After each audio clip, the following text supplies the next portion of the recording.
In Austin, I'm Adam Bennett. Austin's City Council is moving forward with a new scaled-back budget after voters rejected a property tax hike. The vote last Thursday covers this fiscal year.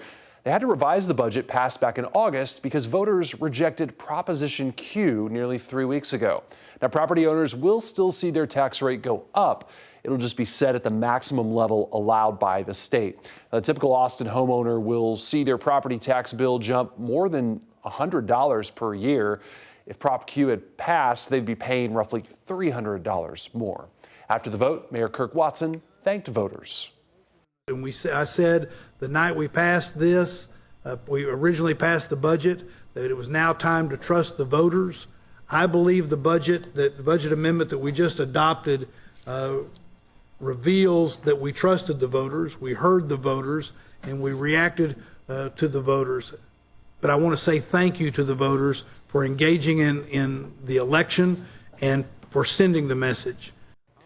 A group of Austin residents is pushing the city to look closer at its spending. The group called Save Austin Now announced it's petitioning to put an item on the ballot for Austin voters. They want to require an external performance audit of the city budget at least once every 5 years. Under that plan, City Council won't be able to call a tax rate election without an efficiency audit within the previous year. Organizers say this is about making city government affordable, effective, and efficient. We're excited about this opportunity to bring transparency and accountability to the city of Austin. Taxpayers deserve this. Our city leaders will benefit from this, whether they see that or not right now.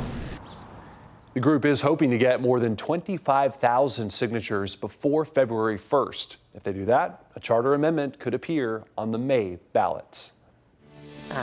Motion passes 8 in favor, 0 opposed, 1 abstaining. And another big vote, the Austin ISD board is moving forward with a school consolidation plan that closes 10 campuses. That approval happened around 2 a.m. Friday. That followed 9 hours of discussion by trustees. Nearly 4,000 students will be reassigned to different schools next school year. 7 of the schools that received F grades from the state will close, plus 3 others. Superintendent Matias Segura sent a letter to families saying staff will visit impacted campuses after fall break to answer questions. The plan now goes to the Texas Education Agency for final review. Well, ahead of the holidays, Austin Public Health is warning people about a spike in whooping cough cases. The health authority is reporting 154 cases of the virus so far this year. That's up from 84 in all of last year. Pertussis, or whooping cough, can start like a cold, but Health Authority Dr. Desmar Walks says patients develop a cough that can last for weeks or even months and lead to more serious problems. You can become very, very ill, and particularly in young children, they can develop periods where they stop breathing. They may even turn blue. Now, she says the best protection is a DTaP vaccine. Those are required for Texas schools. According to state immunization data, statewide, about 6.5% of 7th graders are not vaccinated against whooping cough. For Austin ISD, that rate jumps to almost 15%. The Travis County District Attorney's Office has dropped murder and deadly conduct charges against an Austin police officer. We learned about the special agreement between the DA's office and Officer Carl Crecia about 2 weeks ago. Now, Crecia and former Officer Christopher Taylor were charged in the shooting of Morris De Silva in downtown Austin in 2019. De Silva was experiencing a mental health crisis and had a knife. Taylor was convicted in his death and sentenced to prison. He is currently appealing that decision. A ruling could happen by the end of this year.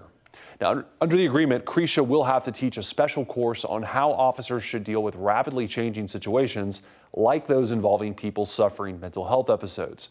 Travis County DA Jose Garza released a statement on the agreement saying in part, quote, "Our hearts go out to the De Silva family for the loss of Morris. Under this agreement, we are optimistic that Officer Crecia understands the importance of law enforcement agencies using training designed for officer and community safety," end quote. And APD Chief Lisa Davis says Crecia expressed a sincere intention to help prepare officers with this training. She says that aligns with APD's broader work to protect officers and the community. Well, former UT police chief is taking the university to court. Eve Stevens served as UT's first woman police chief for roughly a year before she was abruptly fired last September. Now, more than a year later, she says her firing was part of a coordinated purge of female officers from the department. KVUE's Daniel Perot spoke with Stevens' attorney.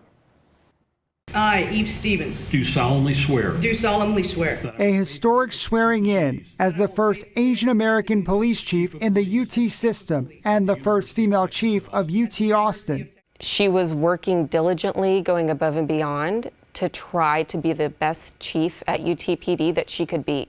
In a lawsuit filed on Friday, Eve Stevens says she was fired without cause despite receiving a positive performance review and merit raise. Her attorney, Melissa Holman, calls the circumstances of her departure unique and unparalleled. They're completely contrary to established UT system policy for how these things need to be conducted.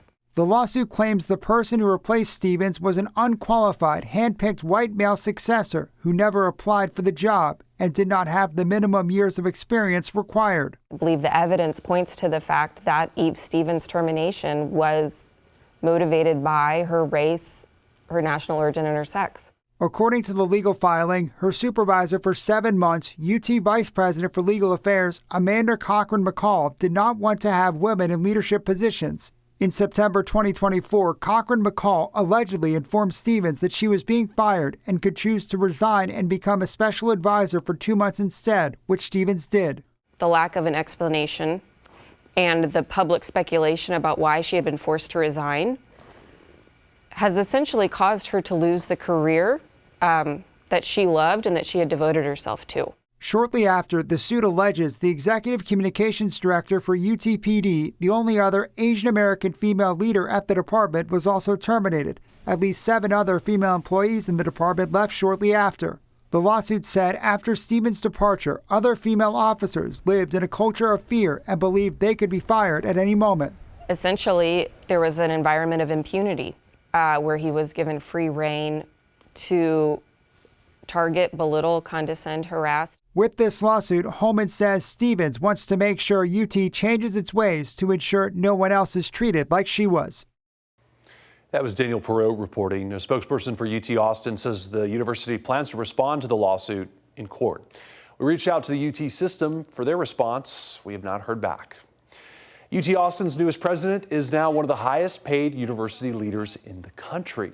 During a meeting last week, the UT Board of Regents approved a $1.25 million annual salary and tenure for President Jim Davis. He'll make slightly less than former university president Jay Hartzell.